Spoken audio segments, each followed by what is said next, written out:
Hello বন্ধুরা, আজকে আমার মা মটন বানিয়েছে কত সুন্দর করে।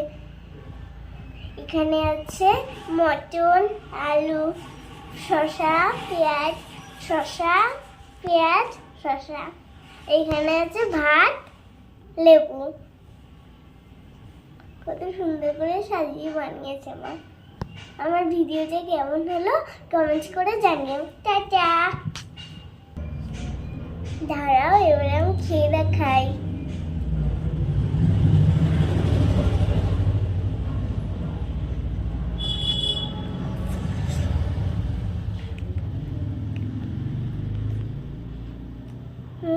ইয়াম্মি ইয়াম্মি, খুব ভালো হয়েছে খেতে। নালি পিস।